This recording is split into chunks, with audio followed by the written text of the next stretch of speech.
Hello everyone, कैसे हैं आप सब लोग। आप सभी का स्वागत है सी यू डी 24/7 चैनल पे। माय नेम इज अमन मेहता और आज हम वन शॉट में पढ़ने वाले हैं डिबेंचर्स का चैप्टर।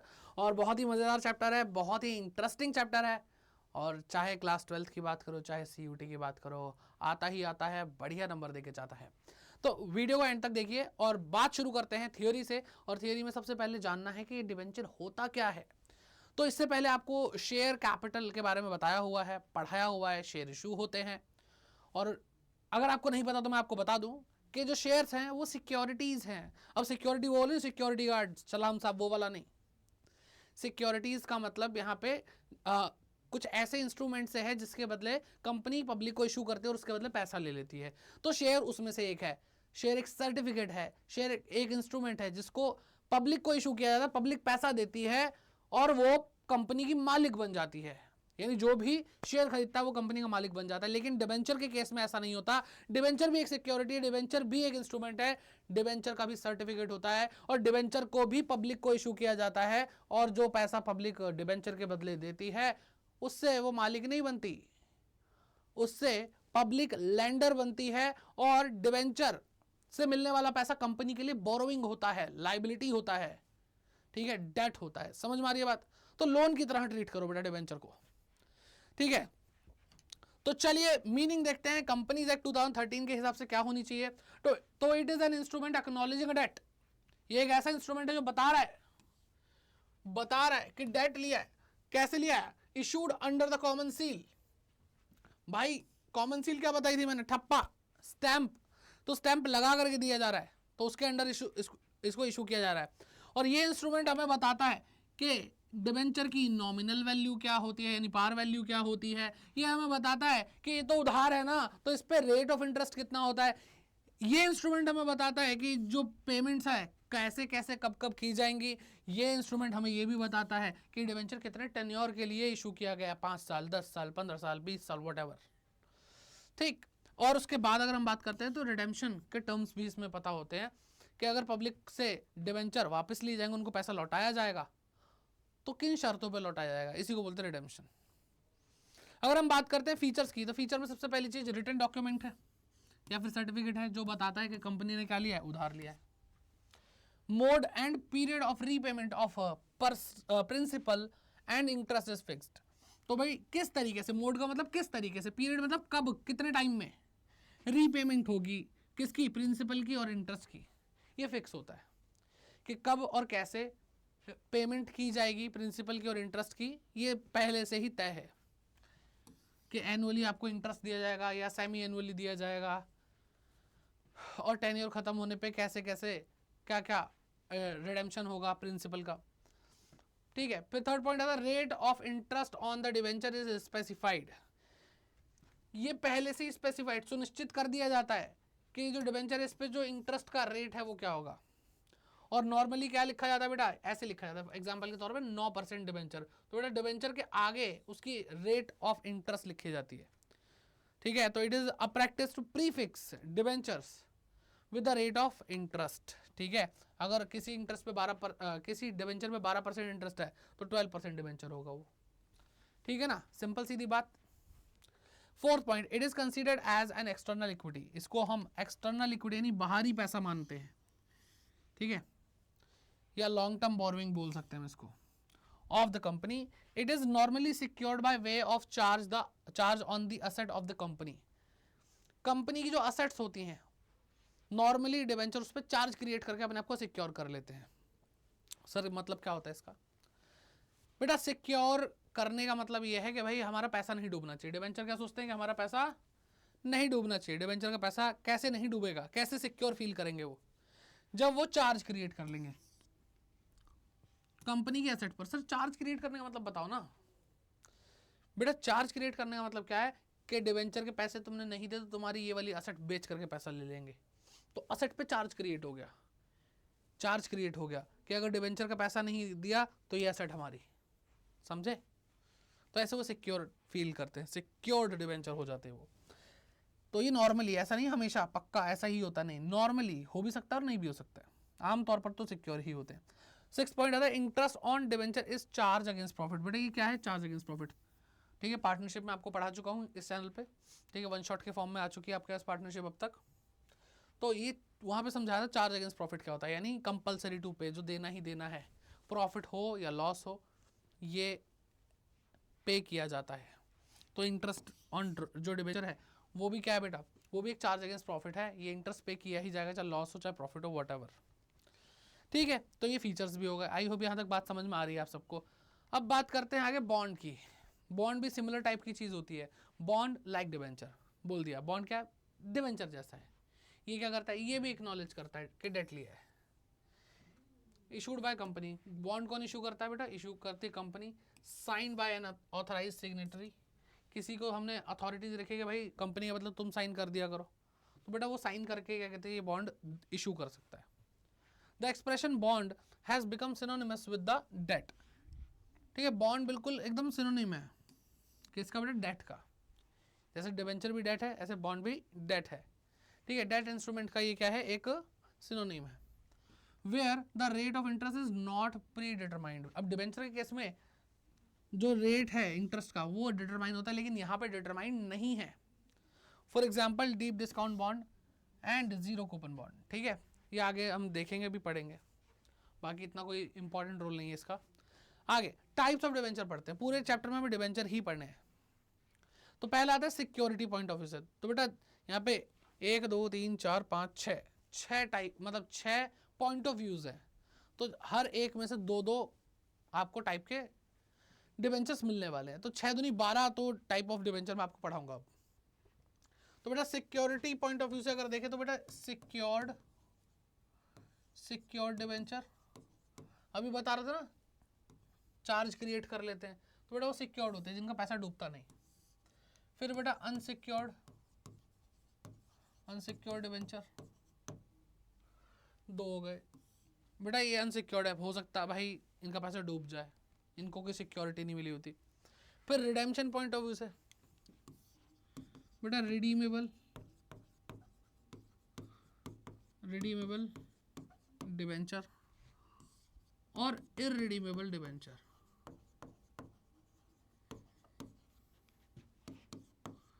यानी ऐसा डिबेंचर जो रिडीम हो जाएगा 5 साल बाद, 10 साल बाद, जो भी उसका टेन्योर फिक्स है। और इररिडीमेबल डिबेंचर जो कभी रिडीम नहीं होगा। सर रिडीम नहीं होगा तो फिर कैसे, बेटा वो जिंदगी भर ब्याज खाएगा, इंटरेस्ट लेगा। फिर रिकॉर्ड पॉइंट ऑफ व्यू से बेटा, पेपर में बहुत आता है ये रिकॉर्ड पॉइंट ऑफ व्यू से। तो बेटा ये होता है रजिस्टर्ड डिबेंचर। यानी डिबेंचर, रजिस्टर्ड डिबेंचर वो डिबेंचर होता है जब कंपनी इशू करती है तो डायरेक्टली एक इंसान कंपनी से जाकर के खरीद के लाता है।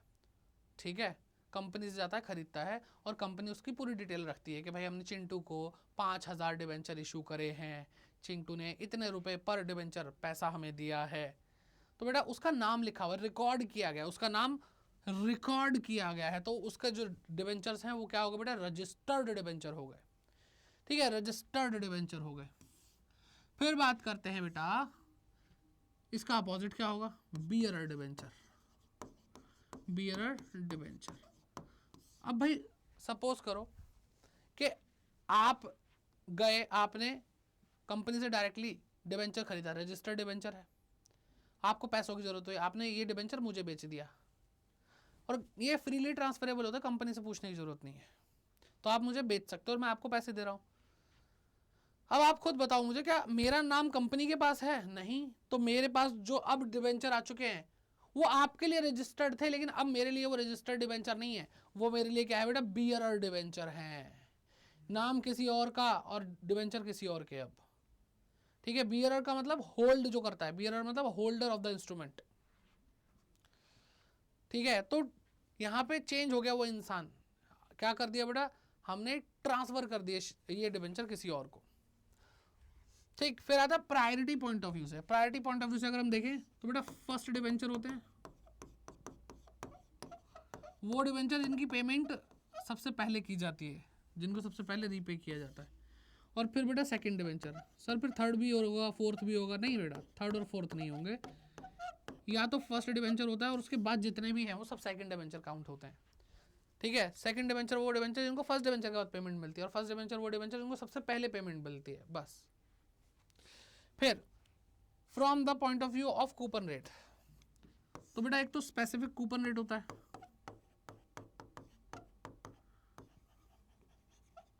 Specific coupon rate debenture. Sir ये कूपन क्या है? बेटा कूपन रेट का मतलब है यहाँ पे रेट ऑफ इंटरेस्ट। क्या है बेटा? Rate of interest. तो स्पेसिफिक मतलब जो कूपन रेट है वो स्पेसिफिक है, यानी क्लियर है, जैसे 9% डिबेंचर, 10% डिबेंचर, क्लियर है ना कि इतना परसेंट रेट ऑफ इंटरेस्ट है इस डिबेंचर पे। तो बेटा ये स्पेसिफिक कूपन रेट डिबेंचर कहलाते हैं, जिन जो 9% debenture, 10% debenture, 15% debenture, what ever. लेकिन इसका दूसरी तरफ अगर हम देखें तो आता है बेटा zero coupon rate debenture. Sir आपने बताया कूपन रेट का मतलब होता है रेट ऑफ इंटरेस्ट, और जीरो लिखा तो मतलब जीरो रेट ऑफ इंटरेस्ट। हाँ भाई, यानी इस पे रेट ऑफ इंटरेस्ट मिलता ही नहीं। हाँ जी, इस पे रेट ऑफ इंटरेस्ट नहीं मिलता। सर ऐसे कैसे? फिर कोई क्यों अपना पैसा उधार देगा कंपनी को जब उसको कुछ मिल ही नहीं रहा? तो बेटा इसकी कहानी थोड़ी सी उल्टी होती है। कहानी कुछ इस प्रकार है कि कुछ कंपनीज ऐसी हुआ करती हैं जो हर साल इंटरेस्ट पे नहीं कर सकती। सर ऐसी कौन सा बिजनेस है जो इंटरेस्ट पे नहीं कर पा रहा है? बिजनेस का खाक करेगा वो? नहीं बेटा, ऐसे ऐसे नहीं बोलते, गंदी बात होती है। ऐसी कंपनीज, ऐसे बिजनेसेस होते हैं। कंस्ट्रक्शन बिजनेसेस क्या करते हैं वो? मान लो कंस्ट्रक्शन बिजनेस का एग्जांपल दे रहे हैं। क्या करते हैं वो बनाते हैं बेटा डैम्स, वो बनाते हैं रोड, वो बनाते हैं फ्लाईओवर्स, वो बनाते हैं ब्रिजेस, बड़ी बड़ी बिल्डिंग्स, जिनको बनने में 1 साल में बन जाती हैं क्या? नहीं बनती। तो उनके प्रोजेक्ट 5-5, 10-10 साल, 15-15 साल के होते हैं। तो अल्टीमेटली जो इनका जो पैसा होता है वो कई बार होल्ड किया होता है। जो इनको पेमेंट मिल रही है वो अभी नहीं मिल रही, रिलीज नहीं होती है। तो जब उनको पैसा ही नहीं मिल रहा, वो इंटरेस्ट कैसे देंगे? नहीं दे पाएंगे। और जब इंटरेस्ट नहीं दे पाएंगे तो फिर दिक्कत हो जाएगी, क्योंकि उनको तो अपना बिजनेस चलाने के लिए पैसा चाहिए ना। तो इसलिए उनको डिवेंचर तो इशू करने हैं, लेकिन वो रेट ऑफ इंटरेस्ट नहीं दे पाएंगे जो भी है। तो इसलिए ऐसी कुछ कंपनीज के लिए क्या करा, जीरो कूपन रेट डिवेंचर निकाला। सर बात समझ में आ गई है कि ये इंटरेस्ट नहीं दे पाएंगे, तो फिर पब्लिक क्यों देगी पब्लिक क्यों खरीदेगी डिवेंचर? क्यों देगी डिवेंचर के बदले में पैसा? तो बेटा बहुत सिंपल है। 100 रुपये का डिवेंचर ये 90 रुपये में, 95 रुपये में, ऐसे क्या कहते हैं, यानी कम दामों पर डिस्काउंट पे इशू करते हैं। कैसे बेटा? डिस्काउंट पे इशू करते हैं। सर डिस्काउंट पे तो इशू नहीं कर सकते। अरे बेटा शेयर को डिस्काउंट पे इशू नहीं कर सकते, डिवेंचर को कर सकते हैं। तो जीरो कूपन रेट डिवेंचर आमतौर पर डिस्काउंटेड रेट पर इशू किए जाते हैं, और जब रिडीम करने की बारी आती है तो इसको हम प्रीमियम पे रिडीम करते हैं। सर मतलब कि 100 रुपये की चीज़ के लिए लेंगे 90 रुपये, लेकिन जब वापस पैसा लौटाएंगे, 90 रुपये लिए थे ना, अब ये 90 रुपये लौटाएंगे तो 90 नहीं देंगे, 110, 120, 150 ऐसे रुपये देंगे। तो अल्टीमेटली 100 रुपये की चीज़ 90 रुपये में मिल गई, और उसके बदले 150 रुपये मिल रहा है, तो कुल मिला के 60 रुपये पर डिवेंचर का फायदा हो रहा है ना। ठीक है, और मान लो 1 लाख डिवेंचर अगर आपने खरीदे तो 60 लाख रुपए का फायदा हो गया। ठीक है, तो इस तरीके से बेनिफिट पहुंचाया जाता है, क्योंकि कंपनीज, ऐसी कंपनीज को भी पता है कि हम इंटरेस्ट तो पे कर नहीं रहे हैं, तो भाई इनको कहीं ना कहीं तो बेनिफिट देना ही पड़ेगा, तभी तो वो लोग पैसा देंगे अपना। समझ में आई मेरी बात? फिर लास्ट आता है बेटा कन्वर्टेबिलिटी पॉइंट ऑफ व्यू से। तो बेटा कन्वर्टेबल डिवेंचर किस में कन्वर्ट होना है? शेयर्स में कन्वर्ट होना चाहते हैं, इक्विटी शेयर्स में। तो जो कन्वर्ट हो सकते हैं वो कन्वर्टेबल, और जो कन्वर्ट नहीं हो सकते वो non convertible debenture. Non convertible debenture simple है। तो types of debenture I hope आपको अच्छे समझ में आ गया होगा। आगे बढ़ते हैं, डिवेंचर ट्रस्ट डीड पढ़ते हैं। क्या होती है सर डिवेंचर ट्रस्ट डीड? भाई देखो, पब्लिक पैसा दे रही है और पब्लिक को ट्रस्ट कैसे होगा कि ये कंपनी भाई हमें इंटरेस्ट देगी, हमारा पैसा लौटाएगी 5-10 साल बाद जब भी देना होगा। कहीं इनके साथ धोखाधड़ी ना हो जाए, इनके साथ गलत ना हो जाए, जो पैसा पब्लिक डिवेंचर्स के बदले में दे रही है। तो जो कंपनीज एक्ट ने, कानून ने एक काम किया, उन्होंने कहा कि भाई जो भी कंपनी डिवेंचर इशू करना चाहती है उनको कंपलसरीली एक काम करना पड़ेगा, उनको डिवेंचर ट्रस्ट डीड बनानी पड़ेगी। अब ये डिवेंचर ट्रस्ट डीड क्या है? ये पावर देती है, मतलब ये पावर तो मैं नहीं बोलूँगा, ये पहले तो कंपल्शन क्रिएट कर दिए कंपनी के लिए कि आपको डिवेंचर ट्रस्ट डीड बनाकर कुछ लोगों को बुलाना पड़ेगा, जो इंडिपेंडेंट अनबायस्ड लोग होंगे, जो कंपनी की तरफ से नहीं, पब्लिक की तरफ से नहीं, एकदम न्यूट्रल होंगे, जो क्या करेंगे, पब्लिक के भले के बारे में सोचेंगे कि इनके साथ जिन्होंने डिबेंचर खरीदे इनके साथ कोई धोखाधड़ी ना हो। इनको बोलेंगे हम ट्रस्टीज, जिन पर ट्रस्ट किया जाएगा। कौन ट्रस्ट करेगा, जो डिबेंचर खरीद रहा है, डिबेंचर होल्डर। तो ये डिबेंचर होल्डर का कभी भी नुकसान नहीं होने देंगे अगर कंपनी कुछ गलत इंटेंशन रखती है तो company issuing debenture to public is required to appoint trustees and execute a trust deed. उसको क्या करना पड़ेगा, एग्जीक्यूट करनी पड़ेगी, एक ट्रस्ट डीड एग्जीक्यूट करेगा। और जो ट्रस्ट डीड बनाई गई है इससे पावर मिलेगी किसको, ट्रस्टीज को मिलेगी, ताकि वो प्रोटेक्ट कर सके interest of the debenture holder, के जो डिबेंचर होल्डर का हित है उसको क्या कर सके, प्रोटेक्ट कर सके।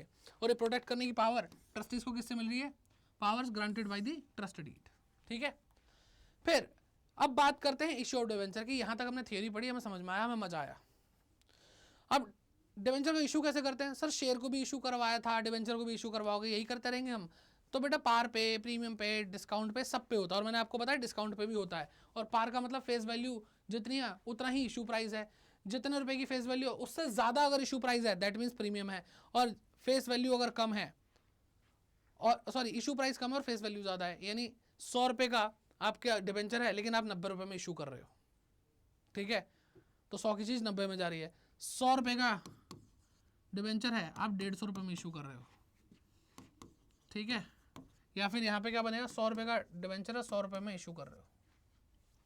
आई बात समझ में। तो बेटा ये जो सारी चीजें हमने पढ़ी, सेम एंट्रीज जो हमने पढ़ा, बस क्या करना है, जहां पे शेयर कैपिटल आता था वहां पे डिबेंचर लिख दोगे। ठीक है, कोई दिक्कत नहीं है। जहां पे शेयर एप्लीकेशन अकाउंट आता, जहां पे शेयर अलॉटमेंट अकाउंट आता, जहां पे शेयर फर्स्ट कॉल अकाउंट आता, वहां पे शेयर को हटा के बस debenture debenture debenture application, debenture allotment. तो इसलिए इसको सीखने की जरूरत नहीं अगर आपने शेयर कैपिटल पढ़ लिया है तो। ठीक है, और बाकी वही सारी चीज़ें, full subscription, over subscription, under subscription, pro rata, सब कुछ बेटा वही है, सब कुछ वही है, बस नाम बदल जाएगा। तो कुल मिला के जब हमें वहाँ पे पढ़ा दिया तो यहाँ पे पढ़ने की जरूरत नहीं पड़ेगी, और जब वहाँ पे क्वेश्चन पूछा जाएगा तो यहाँ पे भी वही पूछेंगे, तो फायदा क्या इस चैप्टर का, इसलिए कुछ नया पढ़ेंगे। ये भी खैर, ये भी इशू ऑफ शेयर के टाइम पे हमने क्या कहते हैं, सेम टॉपिक वहाँ पे भी था और यहाँ पे भी है। क्या बेटा, issue of debentures for consideration other than cash, कि हम डिबेंचर इशू कर रहे हैं लेकिन अब हमें कैश नहीं चाहिए, उसके बदले हम कुछ और ले रहे हैं। क्या ले रहे हैं बेटा, हम असेट परचेस कर रहे हैं तो हम डिबेंचर इशू कर रहे हैं, जब हम बिजनेस परचेस कर रहे हैं तब हम डिबेंचर इशू कर रहे हैं, अगर हम अंडर राइटिंग कमीशन पे कर रहे हैं तो भी हम डिबेंचर इशू कर रहे हैं, इन कॉर्पोरेशन एक्सपेंसेस तो भी हम डिबेंचर इशू कर रहे हैं। तो असेट अगर हम खरीदेंगे तो बेटा असेट खरीदने की एंट्री क्या होगी, असेट अकाउंट डेबिट, असेट भाई बढ़ती है तो डेबिट होता है, और जिससे खरीदा वो हमारे लिए क्या कहलाएगा, वेंडर कहलाएगा। क्वेश्चन में दिया होगा पी लिमिटेड, एम लिमिटेड, तो बेटा एम लिमिटेड से अगर आपने असेट खरीदी तो क्या एंट्री होगी, asset account debit to M limited. M limited क्या बन गई बेटा, लायबिलिटी बन गई, क्योंकि अभी तक इसको पेमेंट नहीं करी। अब पेमेंट करेंगे और पेमेंट के लिए इन तीन में से एक ही एंट्री होगी, इन तीन में से एक ही एंट्री होगी। तो बेटा ये लायबिलिटी है, लायबिलिटी पे कर दूंगा तो लायबिलिटी डेबिट हो जाएगी, और उसको क्या दिया बेटा, परसेंटेज डिबेंचर। परसेंटेज डिबेंचर मतलब 9%, 10%, जो भी परसेंटेज है वो लिख लेना यहाँ पे। ठीक है, तो ऐसे होगा। तो ये तो पार पे है। अगर आपने प्रीमियम पे करा तो vendors account debit to percentage debenture account to securities premium, तो ये प्रीमियम पे। और डिस्काउंट पे भी इशू हो सकता है बेटा, vendors account debit, discount on issue of debenture account debit to debenture account, ये डिस्काउंट पे इशू हो रहा है। ठीक है, मान लो भाई 100 रुपये का डिबेंचर है, 10 रुपये डिस्काउंट दिया, 90 रुपये वेंडर को दिए। ठीक है, आसान है। अब बात करते हैं बिजनेस को परचेस करने की। बिजनेस को अगर हम परचेस करेंगे बेटा, बिजनेस को अगर हम परचेस करेंगे तो क्या होगा बेटा, उसकी एसेट भी हमारी हो जाएगी, उसकी लायबिलिटी भी हमारी हो जाएगी। ये बात हमेशा ध्यान रखना, किसी भी बिजनेस को अगर आप परचेस कर रहे हो तो उसकी पूरी बैलेंस शीट आपकी हो जाती है, उसकी पूरी बैलेंस शीट आपकी हो जाती है। तो यहां पर असेट आएगी तो बेटा असेट इंक्रीज हो रही है तो डेबिट, और लायबिलिटी भी आएगी तो लायबिलिटी इंक्रीज हो रही है तो क्रेडिट। तो मैं हमेशा बच्चों को एग्जांपल देता हूँ इसका। फॉर एग्जांपल आपने जो बिजनेस खरीदा उसकी बैलेंस शीट के अंदर आपको लायबिलिटीज दिखाई जा रही है मान लो 2 लाख रुपए की, और आपको जो असेट यहाँ पे टोटल दिख रही है वो दिख रही है मान लो 8 लाख रुपए की। तो बेटा ये बिजनेस आप कितने में खरीदना चाहोगे, ये बिजनेस कितने में खरीदना चाहोगे? तो भाई एक समझदार इंसान पता क्या सोचेगा कि भाई मैं ये बिजनेस खरीदूंगा तो 8 लाख रुपए की चीज़ें मेरे पास आ जाएंगी, लेकिन मुझे 2 लाख रुपए पे भी करने पड़ेंगे बिजनेस के लिए, है ना। तो बेटा कुल मिलाकर 8 लाख आएंगे, 2 लाख जाएंगे, तो 6 लाख रुपए का मेरे को नेट फिगर यहाँ पे दिखाई दे रहा है। ठीक है, तो असेट आई 8 लाख रुपए की, लाइबिलिटी आई 2 लाख रुपए की, तो बेटा डेबिट में 8 लाख रुपए हैं, क्रेडिट में 2 लाख हैं, तो अल्टीमेटली मैं 6 लाख रुपए पे करना पसंद करूंगा। ठीक है, नो प्रॉफिट नो लॉस पे अगर मैं खरीदता हूँ तो। लेकिन अगर हम बात करते हैं बेटा किसी और कंडीशन की, केस नंबर 1 हो गया, केस नंबर 2, आप खुद सोचो कि भाई मैंने 8 लाख रुपए की असेट ले ली, 2 लाख रुपए की मेरे पास लाइबिलिटी आ गई, वेंडर कहता है कि मुझे 6 लाख नहीं मुझे 10 लाख चाहिए। हम कहेंगे क्यों भाई, बारात में आया है। ठीक है, तो भाई वो बारात में ही आया है, क्यों? क्योंकि भाई हमारे हिसाब से 6 लाख वैल्यू है, उसके हिसाब से 10 लाख। 10 लाख क्यों? क्योंकि उसने गुडविल भी कमाई है, तो ये 4 लाख का जो डिफरेंस है बेटा वो गुडविल अकाउंट में हम क्या कर देंगे, डेबिट कर देंगे। ठीक है, तो कभी भी अगर ऐसा कुछ दिखाई दो डेबिट में आपको कुछ भी बैलेंसिंग फिगर दिख रहा है कि भाई यहाँ पे कुछ आना चाहिए, तो बेटा वो क्या होगा, वो गुडविल होगी। फिर बात करते हैं बेटा यहाँ पर एक और केस बन सकता है, या तो ऐसा होगा या फिर ऐसा होगा, या फिर कैसा होगा कि 8 लाख रुपए की हमारी एसेट आई है, एसेट आती है तो बेटा डेबिट करते हैं, लाइबिलिटी आती है तो क्रेडिट करते हैं, और वेंडर कह रहा है भैया मेरे बिजनेस खरीद लो, मैं आपको 5 लाख रुपए में बिजनेस दे रहा हूँ। तो बेटा 6 लाख की चीज़ थी वो 5 लाख में दे रहा है, 1 लाख रुपए का फायदा, तो 1 लाख रुपए बेटा हमारा कैपिटल प्रॉफिट है। ऐसे प्रॉफिट रोज रोज होते नहीं है, 1 लाख रुपए हमारा कैपिटल प्रॉफिट, और कैपिटल प्रॉफिट को हम कैपिटल रिजर्व में ट्रांसफर कर देंगे। तो ये तो बेटा बिजनेस खरीदने की इन 3 में से कोई एक एंट्री होगी। और यहाँ पे देखा जाए तो भाई वेंडर को हमने क्या करा है, क्रेडिट करा है, क्रेडिट करा है। अब वेंडर को पेमेंट नहीं करी है, और बेटा ध्यान से देखो वेंडर को पेमेंट ऐसे करते हैं, तो बेटा बिजनेस खरीदोगे तब भी ऐसे ही पेमेंट करोगे, सेम एंट्री है भाई, है ना। Vendor account debit to percentage debenture account, vendor account debit to percentage debenture account to securities premium, ये प्रीमियम वाली हो गई। Vendor account debit to vendor account debit discount on issued debenture account debit to percentage debenture, तो par premium discount same जो हमने अभी entry करी थी। अब आगे बात करते हैं अंडर राइटिंग कमीशन के बारे में। अंडर राइटिंग कमीशन क्या होती है? जब हम किसी ब्रोकर को या किसी अदर पर्सन को अपनी सिक्योरिटीज़ को इशू करने का काम सौंप देते हैं तो वो हमसे कमीशन चार्ज करता है, उस कमीशन को बोलते हैं अंडर राइटिंग कमीशन। मैंने कोई कंपनी थी उसका काम ही यही था, दूसरी कंपनी के शेयर को इशू करना, तो मैंने क्या करा, मैंने उनसे बात करी, कह रहे कमीशन लगेगी, हमने कहा ठीक है दे देंगे कमीशन, और कमीशन कैश में नहीं दे रहे, अब हम डिवेंचर इशू कर रहे हैं, तो बेटा वो कमीशन का नाम है अंडर राइटिंग कमीशन। ठीक है, और ये लोग क्या कहलाता है, अंडर राइटर कहलाते हैं। क्या कहलाता है, अंडर राइटर। तो अंडर राइटिंग कमीशन एक एक्सपेंस है, एक्सपेंस क्या होते हैं बेटा, डेबिट होते हैं, और अंडर राइटर को ये कमीशन दी जाएगी, तो अभी तक इसको पेमेंट करी नहीं है तो ये हमारी लाइबिलिटी बन जाएगा। और बेटा ध्यान से देखो, पहले वेंडर था और डिवेंचर जा रहे थे, अब अंडर राइटर है। देखो वेंडर गया अंडर राइटर आया, बाकी डिवेंचर वही जो क्रेडिट हो रहे थे वैसे ही हो रहे हैं। ठीक है, देखो ध्यान से, ये गया, डिवेंचर वैसे के वैसे ही हैं, डिवेंचर्स टू सिक्योरिटीज प्रीमियम, ठीक है, डिस्काउंट टू डिवेंचर, बस यहाँ पे जो वेंडर आ रहा था अब हम पेमेंट किसको कर रहे हैं, अंडर राइटर को, तो इंसान बदल रहा है, पेमेंट वैसे ही हो रही है। ठीक है, फिर लास्ट जो है इसमें वो है इनकॉर्पोरेशन एक्सपेंसेस। इनकॉर्पोरेशन एक्सपेंसेस वो एक्सपेंसेस होते हैं जो कंपनी को बनाने के लिए किए जाते हैं, इनको हम फॉर्मेशन एक्सपेंसेस भी बोलते हैं। और ये कौन करता है, ये प्रमोटर्स करते हैं। कौन करता है बेटा, ये प्रमोटर्स करते हैं। तो फॉर्मेशन एक्सपेंसेस, एक्सपेंस तो एक्सपेंस होते हैं, डेबिट तो होंगे, और प्रमोटर को पेमेंट करनी है हमें, अब प्रमोटर को पेमेंट अभी तक की नहीं है तो प्रमोटर लाइबिलिटी है। अब फिर से बेटा मैं वही बोलूँगा, वेंडर और अंडर राइटर यहाँ पे आए थे, अब यहाँ पे प्रमोटर आ चुका है। ये तो बेटा सेम था, ये सेम था, ये दोनों सेम थे, तो बस यहाँ पे देखो पहले वेंडर था, अब अंडर राइटर है और अब प्रमोटर है, लेकिन ये सेम है, सेम है, सेम है भाई, सेम है। आ रही है बात समझ में? चलो अब आगे बढ़ते हैं।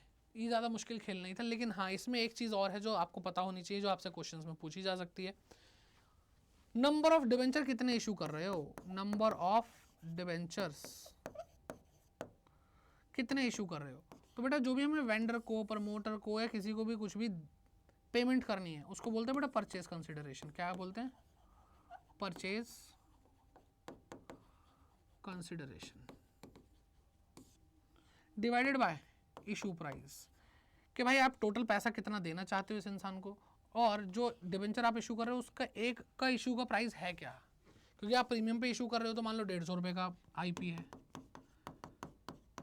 अगर आप पार पे इशू कर रहे हो तो हो सकता है 100 रुपये में इशू कर रहे हो, और अगर डिस्काउंट पे करो तो इशू प्राइस यहाँ पे 90 रुपीज़ भी हो सकता है। ठीक है, तो डिफरेंस हो सकता है बेटा आईपी, तो आईपी पे डिपेंड करता है, इशू प्राइस पे डिपेंड करता है कि नंबर ऑफ डिवेंचर आप कितने इशू करने वाले हो। ठीक है, चलो बढ़िया, आगे बढ़ते हैं। कोई भी दिक्कत, कोई भी परेशानी हो तो बेटा आप कमेंट सेक्शन में ज़रूर लिख कर जाइएगा, उसके ऊपर आपको प्रॉपरली वीडियो मिलेगी, और हर बार की तरह इस चैप्टर का भी प्रैक्टिस सेशन होगा तो वहाँ पे मैं सारे डाउट्स को क्लियर कर दूंगा, ठीक है।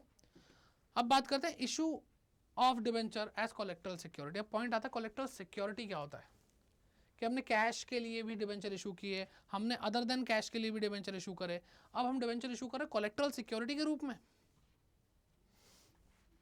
तो बेटा कोलेक्टरल सिक्योरिटी का सिंपल मतलब होता है एडिशनल सिक्योरिटी।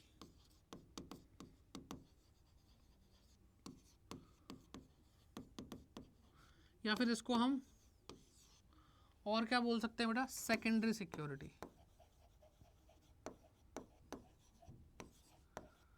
सर आपने नाम तो बता दिया लेकिन अभी भी ना फीलिंग नहीं आ रही कि समझ में आ गया। नाम बताने से क्या होता है, ठीक है, दो नाम और हैं इसके, है क्या, कब इशू करते हैं, क्यों इशू करते हैं कोलेक्टरल सिक्योरिटी। तो बेटा देखो कंपनी है, कंपनी को पैसे की जरूरत है, कंपनी बैंक के पास लोन लेने जा रही है, तो बैंक इसको लोन देगा और कंपनी को क्या देनी पड़ेगी बेटा, सिक्योरिटी देनी पड़ेगी। भाई बैंक वाले क्यों लोन दे, पता चले तुम पैसे लेके भाग जाओ तो सिक्योरिटी के लिए कुछ तो तुम्हें गिरवी रखना पड़ेगा, बिल्डिंग के कागज ये वो फलाना ढिमागा कुछ तो करना पड़ेगा। तो बेटा आपने पहली बार जो सिक्योरिटी दी है वो बेटा आपकी प्राइमरी सिक्योरिटी है, प्राइमरी सिक्योरिटी है। बैंक कहता है इतने से काम नहीं चलेगा, आपको और सिक्योरिटी देनी पड़ेगी, उसी को बोलते हैं बेटा collateral security. Collateral security, additional security, secondary security, ठीक है, ये होती है। तो बैंक ने बोला और भी कुछ चाहिए, तो हमने कहा डिबेंचर ले लो। अगर आपका पैसा लेके भाग गए तो डिबेंचर आप रख लेना, और अगर आपका पैसा दे दिया टाइम से तो डिबेंचर हम वापस ले लेंगे, ठीक है। तो सिर्फ डिबेंचर इशू कर रखे हैं लेकिन गिरवी रखे हुए हैं, ऐसा नहीं है कि बैंक को दे दिए, बैंक ने पैसा दिया डिबेंचर के बदले, ना ना ना ना। और इसी बात से मैं आपको बता दूं, कोलेक्टरल सिक्योरिटी के रूप में जो भी डिबेंचर इशू करते हैं इसके ऊपर कोई भी इंटरेस्ट पे नहीं होता, no interest, no interest paid, ठीक है, ध्यान रखना इस बात का, एमसीक्यूज में बहुत काम आएगा। अब पॉइंट ये आता है कि इसकी अकाउंटिंग कैसे करते हैं, तो इसके दो मेथड है, इसके दो मेथड है। पहला मेथड, आप इसको नोट्स टू अकाउंट में शो करोगे, अच्छा जी, कैसे, ब्रैकेट्स में शो करोगे लायबिलिटी के, अच्छा जी, कैसे करेंगे सर। तो बेटा हम जो लायबिलिटी की बात कर रहे हैं वो लॉन्ग टर्म बोरोइंग है, लॉन्ग टर्म बोरोइंग। तो आपने मान लो यहाँ पे लिखा बैंक लोन,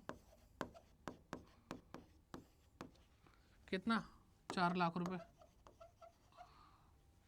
ठीक है। तो आप यहीं ब्रैकेट में लिखोगे issued 5,000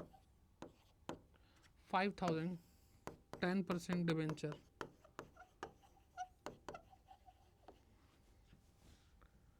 of ₹100 each as collateral securities. तो यहाँ पे साफ साफ लिख दिया कि बेटा ये जो बैंक लोन है इसके लिए हमने क्या करा है, हमने 5,000 10% वाले डिबेंचर इशू करें जो कि 100 रुपये का है, यानी टोटल वैल्यू 5 लाख रुपए। बेटा इतना ही क्या बोला उन्होंने, ब्रैकेट्स में शो कर दो, ब्रैकेट्स में शो कर दिया, बस इतनी ही अकाउंटिंग ट्रीटमेंट है, इससे ज़्यादा आपको परेशान होने की ज़रूरत नहीं है। ये नोट्स टू अकाउंट्स में शो हो रहा है, ये notes to account balance sheet के बाद जो बनते हैं वो बना के दिखाया मैंने आपको, ठीक है। तो ये वाली बात हो गई। अब सेकंड मेथड के बारे में बात करते हैं। सेकंड मेथड के अंदर जर्नल एंट्री पास करनी है, एक जर्नल एंट्री पास करनी है। अब ये तो आपको समझ में आ गया होगा कि डिबेंचर इशू करते हैं तो डिबेंचर क्रेडिट हो जाता है, लेकिन इस जर्नल एंट्री में फिर डेबिट क्या होगा। तो बेटा अभी हमें ये तो नहीं पता ना कि डिबेंचर हम लोन चुका पाएंगे या नहीं चुका पाएंगे। अगर हम लोन रीपे नहीं कर पाए तो ये बैंक के हो जाएंगे डिबेंचर्स, और अगर हमने लोन पे कर दिया तो ये वापस आ जाएंगे, तो सस्पेंस है अभी। तो इसलिए यहाँ पे क्या होगा बेटा, debenture suspense account debit 2% debenture account, ठीक है। अब इसका ये जो जर्नल एंट्री इसका भी इम्पैक्ट आपको देखने को मिलेगा नोट्स टू अकाउंट के अंदर। तो आप कैसे दिखाओगे बेटा, इसको डिडक्ट करके दिखाओगे फ्रॉम डिबेंचर्स। आपने लॉन्ग टर्म बोरोइंग का नोट टू अकाउंट बनाया,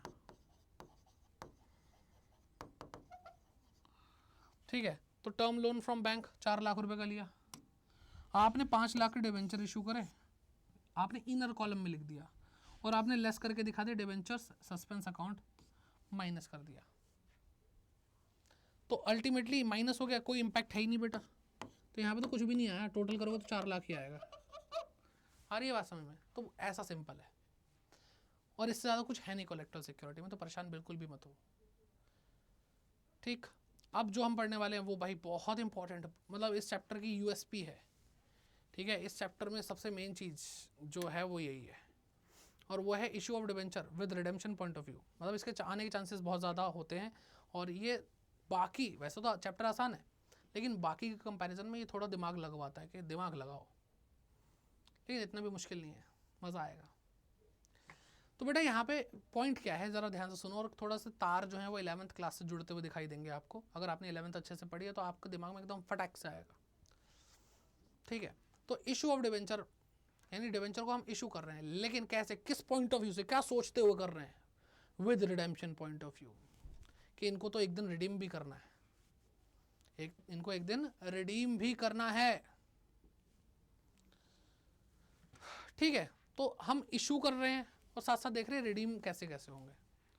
तो बेटा आप खुद सोचो कि अगर आपने 100 रुपये का डिबेंचर लिया है और मैं बोलूँ कि जब मैं आपको पैसा लौटाऊंगा 90 रुपये दूंगा, आप ये डिबेंचर खरीदना पसंद करोगे? क्या पागल थोड़ी हूँ मैं। लोग पैसा इन्वेस्ट करते हैं और सोचते हैं कि थोड़ा एक्स्ट्रा होकर मिलेगा, आप तो जानबूझ के कम कर रहे हो। तो बेटा रिडेम्पशन आपको डिस्काउंट पे नहीं होता दिखाई देगा, या तो पार पे दिखाई देगा या प्रीमियम पे दिखाई देगा। तो पहला लॉजिक तो ये समझो, इशू पार पे भी हो सकता है, प्रीमियम पे भी हो सकता है, डिस्काउंट पे भी हो सकता है। तो यहाँ पे बेटा इस वजह से 6 कॉम्बिनेशन बनते हैं कि इशू हमने पार पे किया और रिडीम भी पार पे हुआ, इशू हमने प्रीमियम पे किया, रिडीम भी पार पे हुआ, डिस्काउंट पे इशू किया लेकिन पार पे रिडीम हुआ, पार पे इशू किया, प्रीमियम पे रिडीम हुआ, प्रीमियम पे इशू किया, प्रीमियम पे रिडीम हुआ, डिस्काउंट पे इशू किया, प्रीमियम पे रिडीम हुआ। ये 6 तरीके हो सकते हैं। अब इसकी जर्नल एंट्री क्या होगी और ये पढ़ क्यों रहे हैं? तो बेटा 11th क्लास के अंदर किसी बुद्धिमान व्यक्ति ने आपको समझाया था, आपके अध्यापक जिन्होंने भी आपको पढ़ाया था, उन्होंने बताया था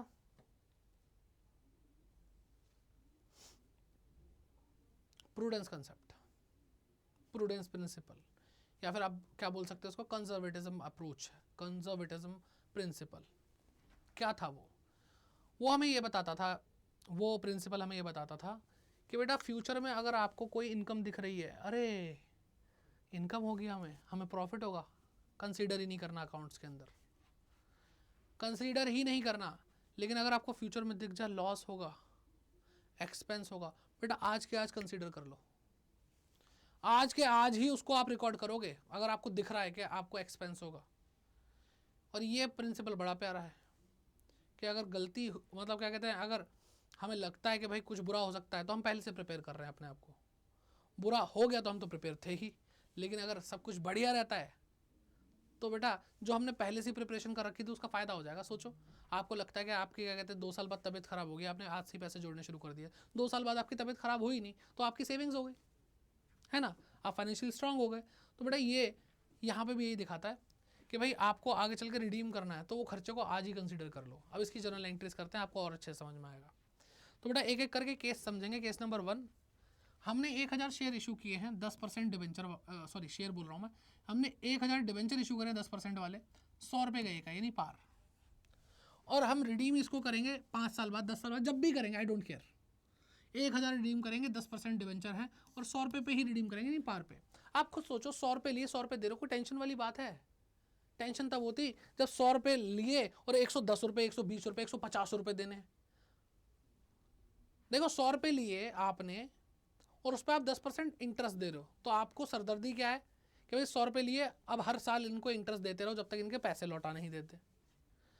अब तुम इतना भी बिजनेस नहीं कर रहे हो तो कद्दू तुम बिजनेस कर रहे हो, इतना तो भाई झेल सकते हो ना। ठीक है जी सर, झेल सकते हैं, समझ में आ रहा है।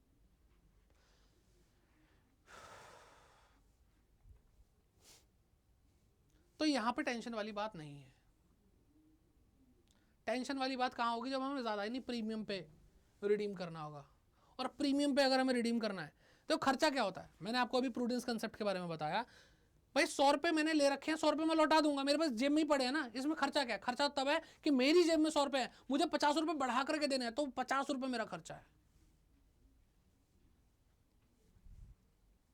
है ना? तो इसलिए मुझे इसकी टेंशन नहीं होनी चाहिए, क्योंकि ये ऑलरेडी मेरी जेब में पड़ा है। खर्चा वो होता है जो मेरी जेब में नहीं पड़ा, मुझे कमा करके देना पड़ेगा। तो बेटा जनरल एंट्री क्या होगी? 2 एंट्री होंगी बेटा लमसम वाली। बैंक अकाउंट, देखो 1000 रुपए का डिवेंचर है, 1000 डिवेंचर है, 100 रुपए का एक है, तो कुल मिला के 1 लाख रुपए हो गया। तो बैंक अकाउंट में 1 लाख आएगा, debenture application and allotment account 1000 रुपए, 1 लाख रुपए। और बेटा ये तो पैसा रिसीव करने की एंट्री होगी। अब डिवेंचर इशू कर दिया हमने, debenture application and allotment account debit to 10% debenture, 1 lakh रुपए। इसके बारे में कोई बात नहीं करनी, भूल जाओ भूल जाओ भूल जाओ भूल जाओ। केस नंबर 2, 1000 डिवेंचर 10% वाले 110 रुपए, यानी 10 रुपए प्रीमियम है, तो आप इशू प्रीमियम पे कर रहे हो, लेकिन रिडीम कैसे कर रहे हो? पार पे। तो बेटा 100 रुपए तो आपके पास पहले से ही पड़े, 100 रुपए तो आप लौटा ही दोगे, कोई टेंशन? No tension. एंट्री क्या होगी कि अब आपको 1000 शेयर, 1000 डिवेंचर पे 110 रुपए मिलेंगे, तो यानी 1,10,000 रुपए आपके बैंक अकाउंट में आएंगे, और debenture application and allotment account आपके क्रेडिट होगी 1,10,000 रुपए से। जब हम इसको इशू करेंगे तो बेटा यहाँ पे क्या होगा? डिवेंचर दिए तो debenture application and allotment account 1,10,000 रुपए, 10% डिवेंचर 1 लाख रुपए बेटा हमेशा फेस वैल्यू आती है, और जो प्रीमियम लिया वो सिक्योरिटीज प्रीमियम अकाउंट के अंदर 10 रुपए के हिसाब से 1000 शेयर पे 10,000 रुपए चला जाएगा। इसके बारे में कोई बात नहीं करनी। केस नंबर 3, 1000 10% वाले डिवेंचर इशू करें 96 रुपीज पर, यानी 4 रुपए डिस्काउंट दे रहे हैं। जब तक पार पे है तब तक कोई टेंशन नहीं है। रिडीम कर रहे हैं 1000 10% डिवेंचर 100 रुपए का, 100 रुपए पर करेंगे रिडीम, बेटा कोई टेंशन नहीं है, पार वैल्यूज तक कोई टेंशन नहीं, प्रीमियम पे होगा तभी देखेंगे। तो बेटा देखो बैंक अकाउंट डेबिट 96,000 कैसे? 1000 गुणा 96, debenture application and allotment account 96,000। अब यहाँ पे क्या होगा बेटा? Debenture application and allotment account पे तो हमें 96,000 मिले हैं, लेकिन जो डिवेंचर हम दे रहे हैं वो तो बेटा पूरे पूरे दे रहे हैं ना, 1 लाख रुपए। तो हमने क्या करा? डिस्काउंट दिया है बेटा, और डिस्काउंट एक देना मतलब एक्सपेंस है ना, तो वो डेबिट होगा 4000 रुपये। हमेशा हमेशा ध्यान रखो, चाहे सिक्योरिटीज प्रीमियम हो चाहे डिस्काउंट पे इशू हो, जो डिबेंचर अकाउंट है बेटा वो फेस वैल्यू से ही लिखा जाता है, जितनी फेस वैल्यू है। ये हमेशा ध्यान रखो, ये बेसिक सी बातें ध्यान रखोगे ना, आपसे गलतियां कम होंगी। अब बेटा केस नंबर 4, अब आएगा मजा कि हमने 1000 10% वाले डिवेंचर इशू करे 100 रुपए पार वैल्यू पर, इशू 100 रुपए पर करे, ठीक है। लेकिन जब रिडीम कर रहे हैं बेटा, रिडीम कर रहे हैं तो 120 रुपए पर कर रहे हैं, यानी पार वैल्यू से 20 रुपए एक्स्ट्रा, 20 रुपए प्रीमियम, ठीक है बेटा। तो हमारा यही रोना निकल जाएगा, यहां टेंशन होगी मेरे भाई, ठीक है। तो एंट्री क्या होगी? अब बेटा इसका भी इंपैक्ट आने वाला है, अब इसको हम क्रॉस नहीं कर सकते, अब इसका इंपैक्ट आने वाला है। तो जो हम अब इसकी ट्रिक बताता हूं मैं आपको कि ये इशू करने की एंट्री चुपचाप जैसे करते थे करो, बस इसके लिए एक डेबिट और एक क्रेडिट की जगह छोड़ देना सेकेंड एंट्री में, ठीक है। तो भाई पहली एंट्री तो भाई ये होगी कि 1000 शेयर सॉरी 1000 डिवेंचर इशू करे 100 रुपए के हिसाब से, तो 1 लाख रुपए बैंक अकाउंट में आया होगा। और क्रेडिट क्या होगा? To debenture application and allotment account 1 lakh रुपए, ठीक है सर। दूसरी एंट्री में मैंने क्या बोला? एक डेबिट की और एक क्रेडिट की जगह छोड़नी है, किसके लिए? इसके लिए, बस इसके लिए जगह छोड़ दो, बाकी जैसे इशू की एंट्री करते थे करो। कि पार पे इशू किया था तो भाई debenture application and allotment account credit हुआ, तो आप डेबिट कर दो 1 लाख रुपए से, और ये पूरा 1 लाख रुपए यहाँ पे चला जाएगा। तो मैंने क्या बोला कि बेटा इस 20 रुपए की टेंशन है, और ये 20 रुपए हमें फ्यूचर में खर्चा दिखाई दे रहा है, तो उसको आज ही रिकॉर्ड करना पड़ेगा प्रूडेंस कॉन्सेप्ट के हिसाब से। तो बेटा ये जो येलो कलर से आपको अब दिखाई दे रहा है, ये आपके फ्यूचर की एंट्रीज हैं जो आपको आज ही करनी पड़ गई, ठीक है। तो जैसे ही मैंने इशू किया ये फिक्स हो चुका है। जैसे ही मैंने डिवेंचर इशू करा ये फिक्स हो गया कि अब ये 5 साल बाद ही मुझे इसकी पेमेंट वापस करनी है, ये डिवेंचर के पैसे लौटाने हैं और 20 रुपए एक्स्ट्रा करके लौटाने हैं। तो अगर आज मैं इशू ना करता तो ये खर्चा ना होता। ये खर्चा 20 रुपए का खर्चा हुआ ही इसलिए है क्योंकि मैंने इशू कर दिया, डिवेंचर्स। इशू ना करता खर्चा नहीं होता। तो अकरेंस तो बेटा यही हो गई ना, एक्रूअल बेसिस के हिसाब से करो तो अकरेंस तो यहीं पे हो गई। इसी इवेंट की वजह से वो 20 रुपए का खर्चा फिक्स हो गया फ्यूचर में, तो आज रिकॉर्ड करेंगे। तो क्या है बेटा, ये लॉस है हमारा 20 रुपए का। कितने शेयर पे? 1000 शेयर, शेयर नहीं डिवेंचर। शेयर इतना पढ़ाते हैं ना हम लोग, और आप लोग इतना पढ़ते हो शेयर के, शेयर ही निकलता है। ठीक है, तो 1000 डिवेंचर रिडीम होंगे 20 रुपए के हिसाब से, तो बेटा 20,000 रुपए का हमारा खर्चा है। क्या ये जो लॉस हुआ, क्या ये आपने पे कर दिया? नहीं किया सर, हमने ये लॉस पे नहीं किया। ये तो पे तब होगा सर, ये जो डिवेंचर इशू करे थे वो 5 साल बाद रिडीम होंगे, तो ये जो 20 रुपए मुझे एक्स्ट्रा देने हैं वो 5 साल बाद देने हैं। तो अगर खर्चा आज हो गया और वो पैसा आप लेके बैठे हुए हो, 5 साल बाद तक पे होगा, तो बेटा वो तब तक लाइबिलिटी बन के रहेगा। ये लॉस पे नहीं किया, और जब हम पेमेंट नहीं करते तो वो चीज़ लाइबिलिटी बन जाती है। तो बेटा यहाँ एक लॉस रिकॉर्ड होगा, और साथ ही साथ premium on redemption of debenture 20,000 रुपये की लाइबिलिटी क्रिएट हो जाएगी। लॉस डेबिट होता है, लाइबिलिटी क्रिएट होती है तो क्रेडिट होती है, और यही बेटा अब आगे चलता रहेगा। देखो जरा केस नंबर 5 कि 1000 10% वाले डिबेंचर इशू करे, 110 रुपये का था, 10 रुपये प्रीमियम पे इशू किया है, और रिडीम कर रहे हैं 1000 10% वाले डिबेंचर 120 रुपये, यानी 20 रुपये प्रीमियम पर। ठीक है, ये प्रीमियम और ये प्रीमियम अलग होता है बेटा, ये सिक्योरिटीज प्रीमियम होता है, और ये बेटा प्रीमियम और रिडेम्पशन और डिबेंचर होता है, दोनों में फर्क है। वो आपकी इनकम है, ये आपकी लाइबिलिटी है। ठीक है, तो एंट्री क्या करो बेटा, इसका एक डेबिट एक क्रेडिट छोड़ो, अभी तो रोना आएगा फिलहाल इसको देख करके। क्या करोगे बेटा, इसकी एंट्री करो चुपचाप। तो 1000 डिबेंचर पे 110 रुपये मिलेंगे, तो 1,10,000 रुपये टोटल मिलेंगे। तो bank account debit to debenture application and allotment account. फिर बेटा एक डेबिट एक क्रेडिट छोड़ दिया और ये वाली एंट्री कर दी, तो बेटा क्या, debenture application and allotment account 1,10,000 रुपये, टू 10% डिबेंचर, इसमें फेस वैल्यू होगी यानी 1,00,000 रुपये, टू सिक्योरिटीज प्रीमियम 10,000 रुपये, ये 10 रुपये प्रीमियम, 1,000 डिबेंचर पे तो 10,000 हो गया। अब इसकी एंट्री करो, तो यहाँ पे loss on issue of debenture आएगा, यहाँ पे क्या आएगा बेटा, premium on redemption of debenture आएगा।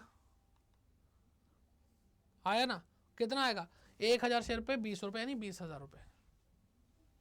एंट्रीज अब समझ में आ रही है कैसे करनी है, आपको अच्छे से समझ में आनी चाहिए। केस नंबर 6 जो सबसे ज़्यादा पूछा जाता है कि हमने डिस्काउंट पे इशू किया है और रिडीम पे प्रीमियम करेंगे।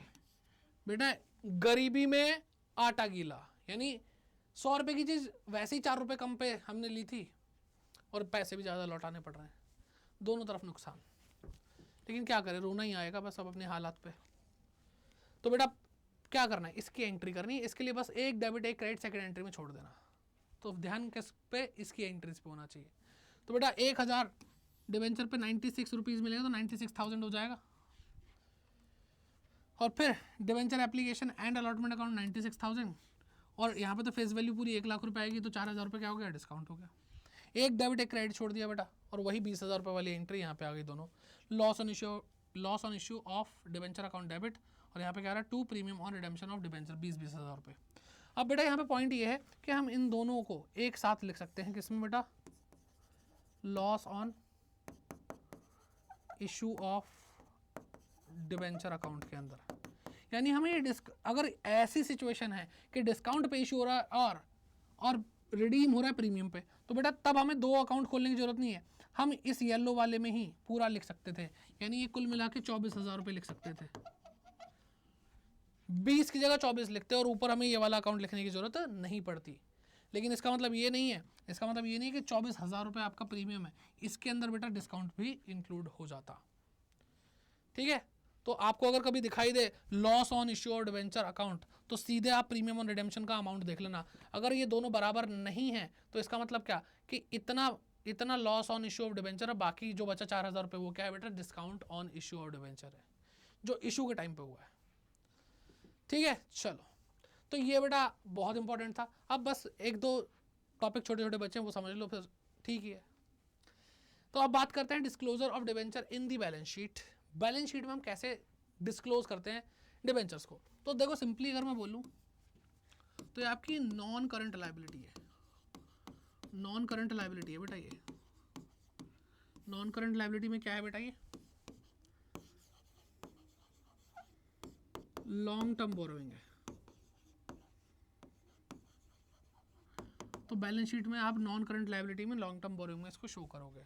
बस सर, क्या ये करंट लाइबिलिटी नहीं हो सकती? बेटा होती नहीं है, लेकिन बस हो सकती है कभी कभी। तो बेटा ये करंट लाइबिलिटी भी बन सकती है। सर ऐसा कैसे? आपने तो शुरू से बताया और सभी हमें यही बोलते हैं कि डिबेंचर लॉन्ग टर्म बोरोइंग है। बिल्कुल है, और हमेशा लॉन्ग टर्म ही होती है। डिबेंचर इशू होते हैं 5 साल के लिए, 10 साल के लिए, 20 साल के लिए, 25 साल के लिए होते हैं। लेकिन मेरा पॉइंट ये है कि जैसे मान लो 10 साल के लिए इशू हुए, तो बेटा 1 साल, 2 साल, 3 साल, 4 साल, 5, 6, 7, 8, 9, तो बेटा यहाँ तक तो 9 साल कंप्लीट।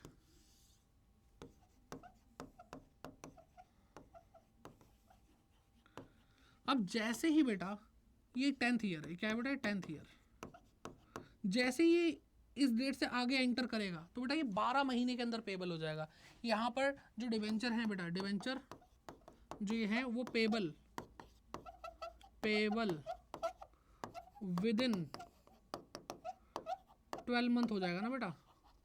और कभी तो ऐसा होगा, कभी तो ऊँट पहाड़ के नीचे आएगा कि 12 महीने के अंदर पेबल हो जाएगा।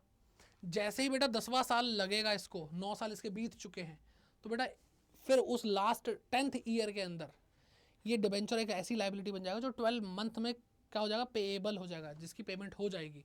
और ऐसी लाइबिलिटी जिसको 12 महीने के अंदर अंदर पे कर दिया जाता है वो करंट लाइबिलिटी कहलाती है।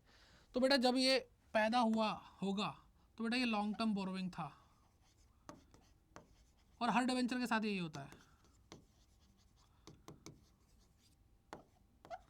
ठीक है, हर डिवेंचर के साथ यही होता है कि एंड में जाते जाते लास्ट ईयर में तो वो करंट लाइबिलिटी ही बनता है ना। तो बेटा लास्ट ईयर के अंदर उसको आप करंट लाइबिलिटी में शो करोगे। ठीक है, तो ये रहा डिस्क्लोजर। फिर बात करते हैं लास्ट में इंटरेस्ट ऑन डिवेंचर की, कि भाई जो डिवेंचर पे इंटरेस्ट लगता है उसका क्या करना है, उसकी एंट्रीज क्या होंगी, तो वो भी देख लेते हैं। इसमें एक TDS का कंसेप्ट आता था बेटा, टैक्स डिडक्टेड एट सोर्स का, लेकिन वो अब आपके सिलेबस का पार्ट नहीं है इस साल। ठीक है, तो अगर आपको वो एंट्रीज दिखाई दे तो कन्फ्यूज मत होना, छोड़ देना।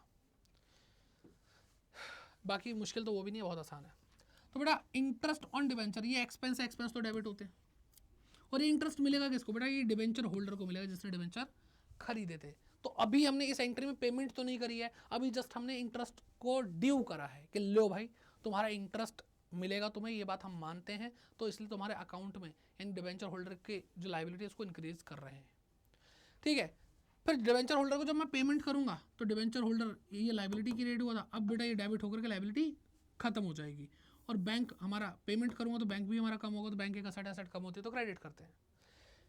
ये हो गया कि डिवेंचर होल्डर की कहानी खत्म। लेकिन यहाँ अभी तक इंटरेस्ट ऑन डिवेंचर को शांति नहीं मिली है, यहाँ पे ये रिकॉर्ड हो गया है, लेकिन अब बेटा हर एक्सपेंस को एक दिन फाइनल अकाउंट में जाके राइट ऑफ होना होता है। तो बेटा इंटरेस्ट ऑन डिवेंचर डेबिट हुआ था पहले, अब क्रेडिट हो जाएगा, और कहाँ चला जाएगा बेटा?